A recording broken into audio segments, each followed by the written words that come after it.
You know what's striking? Right now, millions of men sit in silence while their partners yell at them about something that happened 3 years ago. They're told they're wrong for things they didn't do, forced to apologize for thoughts they never had, and somehow lose arguments about their own feelings. When they finally say, "I'm done," society pretends to be shocked. Where did all the good men go? They've checked out. They realized the game is rigged.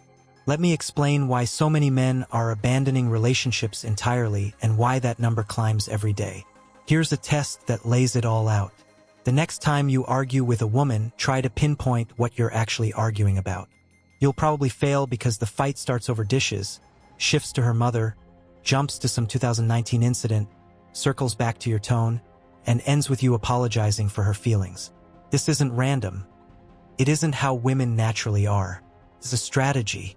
Once you notice it, you can't ignore it. Female emotionality often serves as tactical behavior that most men never recognize. You think she's merely upset, merely emotional, merely needing to vent. But notice the pattern. Tears appear exactly when you make a valid point. Anger erupts precisely when you demand accountability. Confusion spikes right when you need a clear answer. It's not accidental, it's deliberate. It works because we've been conditioned to view female emotion as authentic rather than strategic. I had a client whose girlfriend cried every time he brought up her spending. Show her the bank statements and she'd break down. Mention the budget and she'd weep. For 2 years, he never finished a financial discussion because he was busy soothing her.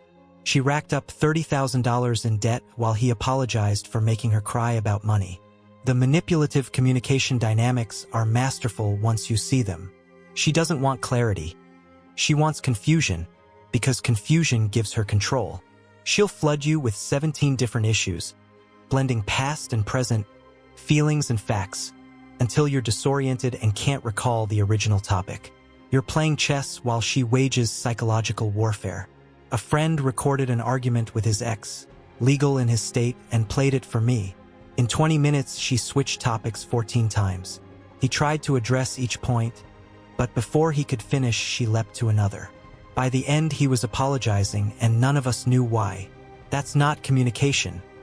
It's combat masquerading as conversation.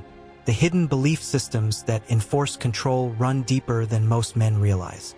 There are unspoken rules, myths that modern relationships operate on. If you don't know them, you're already losing. They're never written down, never spoken aloud, yet they dictate everything, and questioning them makes you the bad guy. The first myth, mind-reading expectations, is absurd. She expects you to know what she wants without you saying it, to read her thoughts without hints, to understand her needs without communication. When you can't, you're deemed uncaring. It's a secret rule game with moving goalposts where losing is guaranteed. Imagine a boss who expects you to finish tasks without ever telling you what they are, then fires you for not completing them. That's insane. In relationships, it's every day. If you loved me, you'd know. No, if you loved me, you'd ask. Logic has no place here. The second myth, emotional supremacy, is even more toxic. Her feelings become facts. If she feels disrespected, you're automatically at fault, regardless of intent. Her emotions rewrite reality, and reality becomes negotiable. You stop discussing what happened and start arguing about how she felt about what she thinks happened. I counseled a man whose wife accused him of cheating because she felt he was. No evidence, no suspicious behavior, just her feeling, which she treated as proof. He had to prove his innocence against a feeling. You can't refute a feeling. That's the point. It's an unfalsifiable accusation masked as intuition. The third myth, double standards in emotional expression, is the most obvious yet most accepted. She can scream, throw objects, utter vicious words, and it's called expressing herself. You raise your voice once and you're labeled aggressive, dangerous, abusive. She can have a monthly breakdown and it's blamed on hormones. You have a bad day and you're deemed unstable, needing therapy.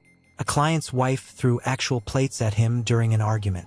When he raised his voice to demand she stop, she called the police, claiming she felt threatened. He was removed from his own home. Her property destruction was ignored. His raised voice was deemed the crime. This isn't an anomaly. It's the system functioning as designed. Media everywhere reinforces female victimhood. Women's emotions are valid, men's are toxic. Women's anger is empowerment, men's is abuse. Women's tears are authentic, men's are manipulation. Social media amplifies the split. Women receive support for sadness. Men are told to man up. Female emotion is validated. Male emotion is pathologized. The consequences for men in relationships are devastating. You're stuck in an unwinnable game. Question her emotions, you're called insensitive. Validate them, you admit guilt. Try to find middle ground, you're labeled manipulative. No right answer exists because the game isn't built for you to win. Every interaction becomes a minefield. You walk on eggshells, censor yourself, calculate risk. Will this comment trigger a fight? Will this opinion cause a meltdown? You're not living. You're surviving, hostage to someone else's emotional state. In my practice, I see men so beaten down they no longer recognize themselves. Confident guys now second-guess every word. Career leaders become followers at home. Strong men are reduced to emotional servants, managing someone else's feelings while their own are ignored or punished. Empowerment starts with recognizing these patterns. Once you see her emotions as tactics, not truths, everything changes. Realize the myths aren't laws, break them. Understand the game is rigged, choose not to play. This isn't about becoming cold. It's about reclaiming your reality. When you stop treating her feelings as fact, she'll initially rage. How dare you not validate my reality? But if you hold firm, she either respects the boundary or reveals she craves control more than connection. Either way, you win through a healthier relationship or a clear truth. The core message about power and truth is critical. This isn't about lies. Everyone knows when someone lies. It's about cultural myths that feel true because they're constantly reinforced. Male suffering matters less. Female emotion equals truth. Questioning women's feelings is abuse. Those myths preserve power structures that benefit one side while destroying the other. Men are waking up en masse, seeing friends ruined in divorce courts, brothers falsely accused, fathers alienated, careers shattered by accusations. They're asking, what's the benefit of this arrangement? What do they receive for the risk? Modern relationships demand men provide everything, receive nothing, sacrifice endlessly, and guarantee nothing in return. If a woman's unhappy, they lose half their assets and access to their kids. Young men especially see the deal and say no. They watch fathers broken by divorce, brothers destroyed by false claims, friends trapped in sexless marriages, and choose games, hobbies, careers, or friendships over relationships. Not because they can't get women, but because the cost-benefit analysis doesn't add up. Statistics confirm the shift. Marriage rates at historic lows, birth rates collapsing, young men abandoning dating. Instead of asking what's wrong with the deal offered to men, society asks, what's wrong with men? The strategic use of confusion in arguments goes beyond topic hopping. She'll suddenly attack your tone when you present a logical point. It's not what you said, it's how you said it. You're forced to defend your communication style, losing sight of the original issue. I witnessed this with a friend. His girlfriend borrowed his car and crashed it. When he asked about insurance, she burst into tears about feeling bad about the accident. He spent the conversation soothing her, while she never handled the insurance anyway. He paid for everything while apologizing for his insensitivity about his own destroyed property. The myth of emotional supremacy also retroactively rewrites history. She can feel now that last vacation was terrible, and it becomes terrible. A gift she now deems thoughtless becomes thoughtless. Her current emotions retroactively alter the past. A client's ex-wife testified that their 10-year marriage was abusive. She claimed his long work hours were emotional abandonment, a prenup was financial abuse, and asking her to work was controlling. Every normal negotiation was reframed as abuse, and the court took it seriously. These myths develop early. She tests limits with small manipulations. If you accept, they grow. If you push back, she tests boundaries differently. The progression is predictable. First you're wrong about minor things, then you apologize for deeds you didn't commit, then you accept blame for her feelings, then you're responsible for her happiness, and finally you exist solely to serve her emotional needs while yours are ignored. It happens gradually. You don't notice until you're enslaved. Double standards worsen. Initially, she may acknowledge your feelings, but over time your emotions become irrelevant. Her bad day demands full attention. Your bad day is labeled as you bringing her down. Her stress is valid, yours is you not handling things well. Men are realizing they don't need what's being offered.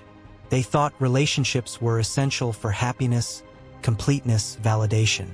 After trying, they found misery, depletion, criticism. One client said he spent 10 years trying to make her happy and was miserable. 2 years focusing on himself made him thrive. He now has money, peace, time, energy. He isn't anti-woman, he's pro-self. The freedom of walking away is intoxicating. No more pointless arguments, no more apologizing for existing, no more managing another's emotions, no more default guilt, no more overworking for an unsatisfied partner. Just peace, growth, real happiness. Many men don't even get angry. They're simply exhausted. The next argument isn't worth the fight. The next accusation isn't worth defending. The next demand isn't worth meeting. They leave not in rage but in resignation. The opposite of love isn't hate. It's indifference. Their eyes show exhaustion, not bitterness. They've tried books, therapy, better communication, more listening, more giving, less expecting. Nothing worked because the game isn't designed to work. It extracts maximum value with minimal return. Their strategic withdrawal is logical. If a business loses money, you quit. If an investment never pays, you divest. If a game is rigged, you stop playing. Men are applying basic logic to relationships, seeing through the emotional fog, recognizing the gaslighting that follows. You're bitter? Who hurt you? You'll die alone, you're missing out. But what are they really missing? The burden of financing someone else's lifestyle, constant criticism, walking on eggshells, potential false accusations. They see modern relationships as casinos where the house always wins. Occasionally someone hits a jackpot, but the odds are stacked against you, and the longer you play, the more certain your loss becomes. Shame tactics, calling men Ls for having standards, commitment phobic for seeing bad deals, immature for refusing sacrifice, selfish for prioritizing well-being.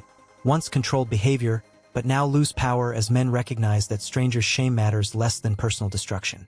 The dating market is exposing these truths live. Women wonder where the good men went while refusing to admit what drove them away. Standards are sky-high, value offered is low. Demands rise while reciprocation falls. When men stop participating, confusion erupts. One woman complained men only want sex now and won't commit. When asked what she offers beyond sex, she was offended. If you strip away sex, the exchange is companionship, emotional support, domestic help, things men already have elsewhere. Traditional benefits like family, legacy, partnership have vanished, replaced by liability, criticism, emotional labor, financial drain. Obligations remain, benefits disappear, yet the deal is presented as unchanged. Men are recognizing the need to break myths. You don't need a relationship to be whole. Being alone isn't loneliness. Male worth doesn't come from female validation. Sacrifice isn't love. Those myths chained men to bad relationships. Breaking them brings freedom. Men out of relationships report waking up from a spell, baffled at what they tolerated, unable to return. The fog lifts, reality becomes undeniable. Personal growth skyrockets when you stop managing another's emotions. You regain energy for goals, money for dreams, time for interests, peace for growth. You discover who you truly are versus who you tried to be to keep someone happy. A client who left his marriage 2 years ago lost 40 pounds, started a business, rebuilt friendships, traveled the world. He isn't anti-relationship. He's pro-growth, and the relationships offered were anti-growth. Realizing emotional independence hits men like a revelation. You don't need anyone else's validation, permission, or approval.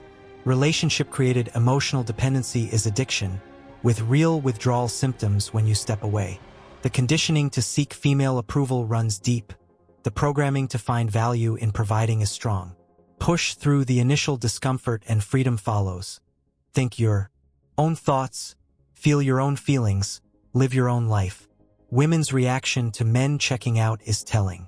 They don't reflect on what's wrong with the offer. They lash out, shame the men for rejecting bad deals, rage that manipulation isn't working, that anger only works on men who still care about their opinion, and fewer do. Men now find meaning in purpose, growth, achievement, not in relationships. The leverage is gone because the need is gone. The broader impact is massive. Birth rates falling, marriage becoming obsolete. Women wonder where men disappeared. Men build parallel societies that exclude traditional relationships. The social contract between genders is breaking because one side violated its terms. Some women are beginning to notice the crisis, asking what we can offer to make commitment worthwhile, how to provide value that justifies risk, what must change to bring men back. Their voices are drowned by those still demanding more while giving less. Men who have walked away aren't necessarily gone forever. Show them a different deal, a true partnership instead of servitude, peace instead of chaos, value instead of liability, and they might reconsider. Until the offer changes, the exodus will continue. On an individual level, the solution is simple. Protect yourself, recognize emotional manipulation, reject unfair frameworks, refuse one-sided arrangements, demand reciprocity or walk away. Your happiness matters, your peace matters, your life matters. Anyone who tells you otherwise should be avoided. Collectively, we need honesty about what happened. The deal changed, benefits vanished, costs skyrocketed, risks multiplied. Men aren't failing to commit. They're succeeding at risk assessment. They aren't afraid of relationships. They're afraid of what relationships have become. Walking away isn't failure. Refusing bad deals isn't fear. Protecting yourself isn't selfish. Choosing peace isn't weakness. You're not broken for seeing broken systems. You're not wrong for refusing self-destruction. The cultural narrative that you need a relationship to be valuable lies to you. The culture that glorifies male sacrifice while demonizing female sacrifice manipulates you. Society that makes you provide while expecting nothing in return exploits you. See it, recognize it, reject it. Men aren't done with women because they hate them. They're done because they love themselves. They choose their own well-being over another's feelings, their own growth over another's comfort, their own life over another's expectations. That terrifies a system built on male sacrifice. The question isn't why men are done with women. It's why it took so long. The bad deal has existed for decades. The risks have been clear for years. The manipulation has always been obvious. Men aren't suddenly waking up. They're finally admitting what they've known all along. The shame of walking away is nothing compared to the shame of staying in something that destroys you. The loneliness of being single is nothing compared to the loneliness of being with someone who doesn't see you. The fear of being alone is nothing compared to the fear of false accusations, financial ruin, or emotional devastation. Modern men are making a rational choice. They weigh the offer, analyze costs and benefits, and decide it's not worth it. This isn't an emotional decision. It's logical analysis leading to obvious conclusions. The only surprise is that anyone is surprised. Framing it as men being weak or scared is laughable. It takes strength to walk away from societal programming, courage to reject cultural expectations, intelligence to spot a bad deal, wisdom to choose peace over chaos. Men aren't retreating. They're advancing in a new direction. This is the first widespread male rejection of a flawed social contract. Historically, men accepted whatever deal was on the table because they had to. Now they can be happy alone, fulfilled without families, complete without relationships. The leverage that forced participation is gone. The panic this causes in certain circles is obvious. When men stop providing, stop sacrificing, stop taking blame, stop seeking approval, the entire system built on male exploitation collapses. For individual men, that collapse is liberation. You no longer have to participate in your own destruction, accept bad deals, sacrifice your happiness, or play rigged games. Walking away is winning. Men who are done with women aren't bitter. They're free. Not angry, just aware. Not broken, finally whole. They've discovered something revolutionary. They don't need what they were told they needed. They are complete, happy, free as they are. The ultimate red pill, isn't understanding women. It's understanding yourself. Your value doesn't come from female validation. Your worth doesn't need relationship confirmation.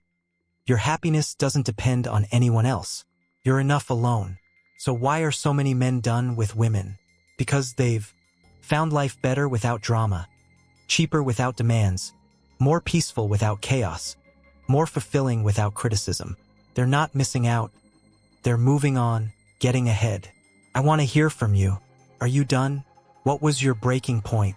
When did you realize the juice wasn't worth the squeeze? Share your stories in the comments. Let's document this exodus while it's happening.